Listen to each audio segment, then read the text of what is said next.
Welcome to Miss Edna Mae's Eats and Treats, where today you're going to learn how to make fresh collard greens. You want to start by taking one bunch of the greens that you have and keep the leaves tightly close together, rolled, and cut them into bite-sized pieces.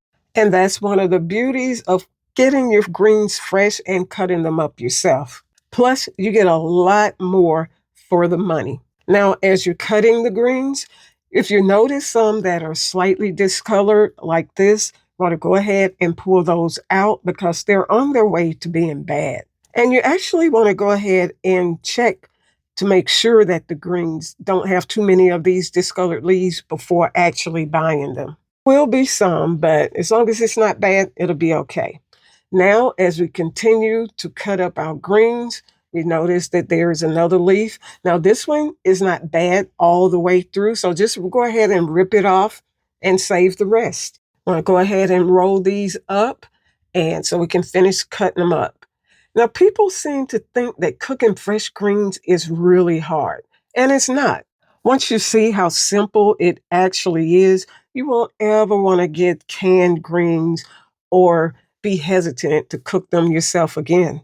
And the best part, of course, next to eating them, is the aroma that fills the kitchen while they're cooking. It's like being at grandma's house again on a Sunday, just waiting to tear into that food. Okay, I've got all the greens cut up, so now we need to get ready to wash them. So now I'm going to go ahead and get them into my sink, fill the sink with water. And once I have it filled with water, I'm going to go ahead and sprinkle some salt on there to help rinse off any dirt to make sure they get good and clean. And I'll repeat this 2 to 3 times to make sure that I get my greens nice and clean. Now, I'm not one to put a whole bunch of other type cleaners on my greens to clean them. I do it the way my grandmother did, and they come out great every time. Now I have my pot of water ready, which I'm adding a little salt for seasoning. I'm not going to use any meat for this.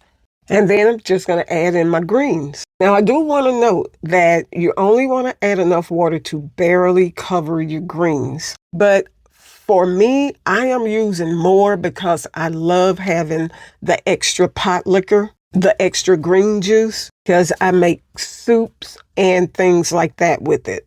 But I'll show you that in another video, my pot liquor soups. Once you have your greens in, you want to go ahead and get them pushed down into the water.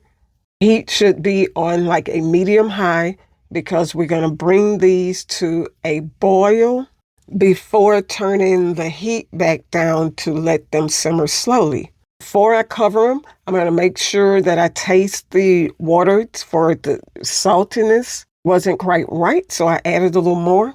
I want to give this a good stir to make sure that the salt gets mixed in really good and not just sitting on the bottom. I want to make sure before I cover my greens that the salt is really blended into the water real good. Because as I mentioned, I didn't use any meat for seasoning. I want to make sure that that flavor gets really spread out into the liquid. Doing another quick taste test for my seasoning flavor, and then I'm going to cover and bring to a boil. Once I have a good boil going, I'm going to stir the greens and then reduce my heat. Reduce it down to a medium to medium-low heat.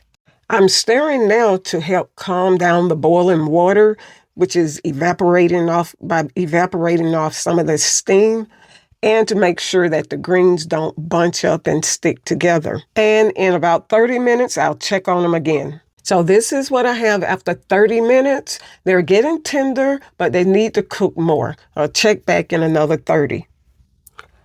Okay, let's see what they're looking like now. Oh yeah, this is what I'm talking about. You can tell that they are tender. The leaves are the leaves are flimsy, so these greens are just about ready. Ooh, y'all, these smell so good. I'm going to make sure I give them a good stir and let them cook 15 more minutes. Okay, they should be ready now. Just go ahead and give them a peek. And yes, these look perfect. I'll do a quick taste test and they're ready. And see? Like I told you, it's not hard at all to cook fresh, delicious collard greens. And now I've got them on my plate. I'm ready to enjoy with my sides to go along with them.